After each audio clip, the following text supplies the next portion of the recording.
Yang saya hormati kepada Bapak Dr. Insinyur Agung Terminanto MBA IPM selaku dosen pengampu Supply Chain Management. Assalamualaikum warahmatullahi wabarakatuh. Salam sejahtera untuk kita semua.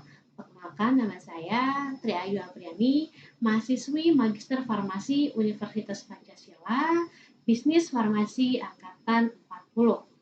Pada kali ini saya akan mempresentasikan berkaitan dengan tugas dari kemajuan atau perubahan teknologi pada bidang kesehatan dengan topik screening prenatal NIPT test.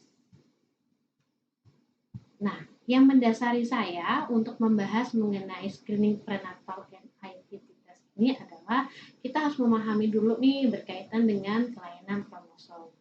Jadi kelainan kromosom ini kita bisa tahu sejarahnya pada tahun 1959 pertama kali penemuan mengenai kelainan kromosom ini ada. Dan Jerome Lejeune menetapkan trisomi 21 sebagai penyebab Down syndrome. Nah, selanjutnya pada tahun 1960 ibu hamil dengan kehamilan beresiko tinggi disarankan untuk melakukan screening prenatal untuk mendeteksi kelainan kromosom. Dan saat itu prosesnya masih melakukan atau menggunakan metode invasif. Jadi metode invasif merupakan suatu metode untuk merusak suatu jaringan. Jadi bisa langsung ditusuk ataupun disobek seperti itu ya. Itu yang disebut dengan metode invasif. Lalu dilanjutkan pada tahun 1997 para ilmuwan untuk pertama kalinya melaporkan adanya DNA bayi dalam jumlah kecil di dalam darah ibu semenjak usia kehamilan 4 minggu. Dan perkembangan pesat dari kelainan atau kromosom dalam melakukan analisisnya tersebut dibantu dengan adanya sequencing next generation teknologi yang dimana memungkinkan untuk dapat mendeteksi risiko kelainan kromosom dan kondisi genetik lainnya secara non-invasif. Nah, kemudian kita harus paham kenapa sih tadi dibahas mengenai kelainan dari kromosom dan salah satunya yaitu adalah Down syndrome. Jadi Down syndrome berkaitan dengan jumlah dari kromosom. Normalnya manusia itu berjumlah 46. Akan tetapi pada penderita Down syndrome itu berjumlah 47. Yang dimana yaitu trisomi itu ada kelebihan, harusnya itu 2 melainkan jadi 3. Jadi total kromosom tubuh pada penderita Down syndrome menjadi 47, disebut trisomi 21. Dan ciri fisiknya sangat jelas sekali, mungkin teman-teman semua bisa melihat ada 2 foto dari anak kecil tersebut. Dan di situ bukan hanya pada perempuan, tetapi bisa juga pada laki-laki untuk mengalami kelainan kromosom Down syndrome. Dan salah satu ataupun secara fisik bisa kita lihat nih, profil mukanya datar, lidah besar tak sebanding dengan ukuran mulut yang cenderung kecil, tangan dan ruas jari pendek dengan jarak berlebihan antara jari pertama dan kedua pada tangan dan kaki, garis horizontal pada telapak tangan dan lainnya. Dan sekitar 50% pada penderita Down syndrome akan mengalami resiko penyakit pada organ lainnya. Dan salah satunya adalah beresiko dengan penyakit jantung. Sehingga para ibu hamil yang nantinya jika janin bayinya ada resiko besar atau high risk untuk kelainan Down syndrome ini harus tahu apa yang harus dilakukan. Nah, selanjutnya kita akan bahas, tadi kita sudah bahas mengenai Down syndrome. Sebenarnya selain Down syndrome pun banyak sindrom-sindrom yang lain ya. Tapi kita lihat nih seberapa besar sih atau bagaimana sih data prevalensinya dari prenatal kelainan kromosom. Di sini kita bisa lihat nih ya, ada datanya. Ada dari Eropa, Amerika, dan Indonesia. Yang kita fokuskan mungkin di 3 trisomi itu ya. Dan kita bisa lihat nih, angka possibility yang makin besar adalah di angkanya trisomi 21, yaitu dengan resiko angka ada satu penderita trisomi 21 atau Down syndrome pada 700 ibu hamil. Jadi artinya kita harus memahami kelainan kromosom itu bisa terjadi ke siapa saja, bahkan kita pun ada resiko untuk mengalami trisomi 21 tersebut. Nah, selanjutnya tadi setelah kita melihat prevalensi datanya, baik di Amerika, Indonesia, maupun di Eropa, lalu sebenarnya bagaimana sih perkembangan screening prenatal tersendiri? Nah, jadi pada tahun 1970 sebenarnya untuk ibu-ibu hamil beresiko tinggi itu masih dilihat dari usianya. Jadi ketika usianya semakin tua, maksimal berapapun ya, jadi semakin tua itu semakin besar resiko dia untuk mengalami resiko penyakit kelainan kromosom ataupun genetik. Lalu pada 1990 melakukan tes screening itu masih menggunakan serumnya, jadi serumnya ibunya dengan proteinnya dan lain sebagainya. Dan di 2011 untuk pertama kalinya penelitian dipublikasikan berkaitan dengan cell-free DNA. Dan sekarang sampai saat ini yang tadi kita juga sudah bahas ya, bahwasanya metode non-invasif ataupun non-NIPT itu sudah dilakukan dengan menggunakan cell-free DNA. Jadi itulah salah satu berkaitan dengan perkembangan screening prenatal. Nah, selanjutnya apa sih kalau kita sudah mengetahui tadi berkaitan dengan kelainan kromosom, salah satu penyakit kelainan kromosom adalah Down syndrome. Lalu kita masuk ke metode pengambilan sampel. Nah, di sini untuk metode pengambilan sampel itu ada secara garis besar ada dua jenis, yaitu secara invasif dan non-invasif. Nah, kita masuk dulu yang invasif. Jadi untuk metode pengambilan sampel bisa dilihat dari gambar di layar ya. Di sini sudah ada nih, yaitu dengan menggunakan metode pengambilan sampel chordocentesis, yang dimana mengambil sampel dari darah umbilical bayi. Selanjutnya ada amniocentesis, di mana pengambilan sampelnya itu diambil dari cairan amnion yang dilakukan pada ibu hamil usia lebih dari 15 minggu. Dan yang ketiga adalah chorionic villus sampling atau CVS, yaitu pengambilan sampelnya langsung dari plasenta tersebut. Nah, jadi 3 metode tersebut masih menggunakan invasif, yang artinya ada resiko yaitu keguguran maupun abortus. Jadi agak beresiko ya, bukan agak beresiko, sudah pasti beresiko nih. Nah, selanjutnya sebenarnya ada metode yang lebih bagus nggak sih, ataupun yang lebih aman, lebih safe, dan lebih akurat seperti itu.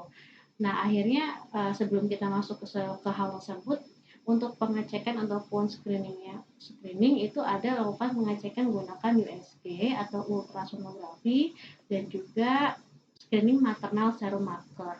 Tetapi di sini ada risiko yaitu memiliki false positif yang tinggi sekitar 2-7%. Nah, jadi itu adalah metode pengambilan sampel yang masih menggunakan invasif.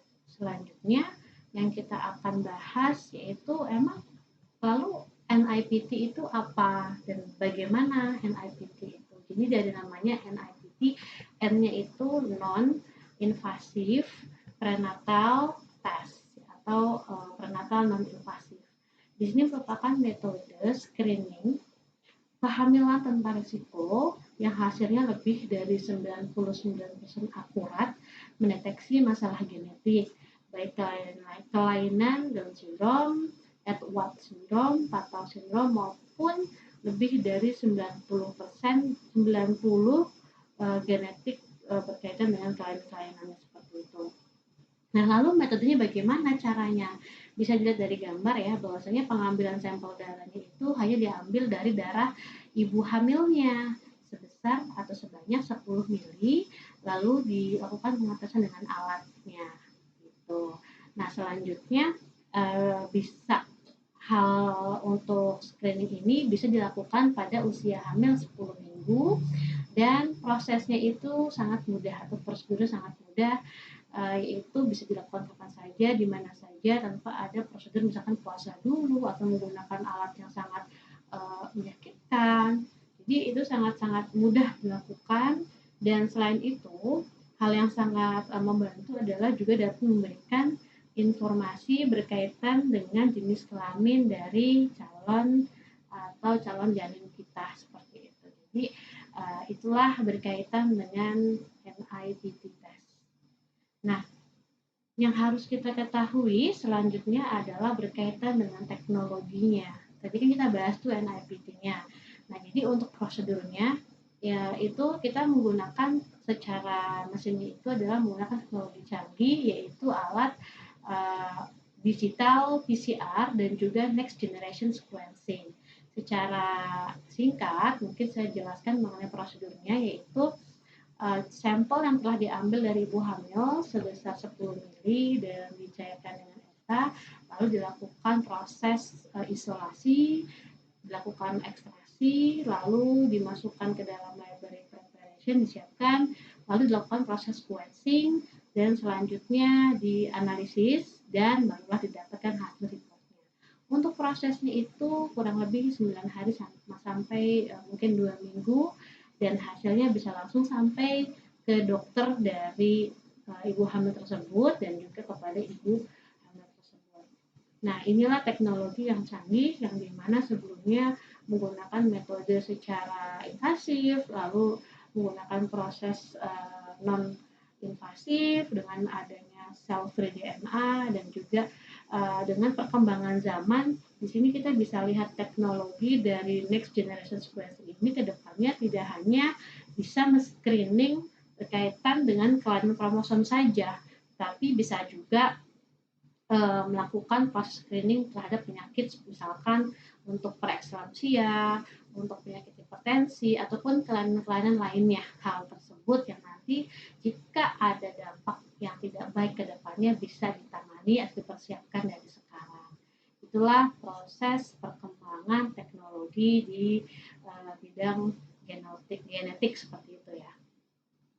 Nah, lalu siapa sih yang bisa melakukan tes NIPT gitu? Apa saja sih? Memang harus seperti apa, siapa dan bagaimana? Jadi untuk faktor risiko ibu hamil bisa melakukan tes NIPT yaitu menurut American College of Obstetricians and Gynecologists menyarankan agar semua wanita hamil berapapun usianya mendapatkan informasi mengenai screening kelainan kromosom janin. Nah, ibu hamil yang memiliki kondisi kehamilan beresiko yaitu yang berusia di atas 35 tahun maupun sebelumnya sudah ada riwayat mempunyai janin yang mengalami kelainan ataupun mempunyai histori riwayat keluarga yang ada memang anaknya kelainan sehingga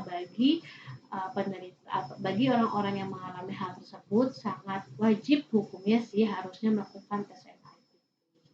Lalu ketika melakukan tes NIPT apa sih yang didapatkan oleh pasien ataupun konsumen ataupun masyarakat?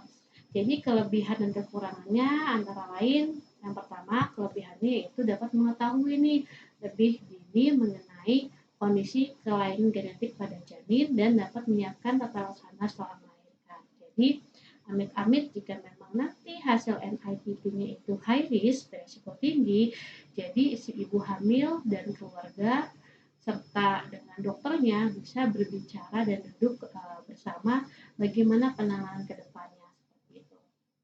Lalu bagaimana tentang kekurangannya?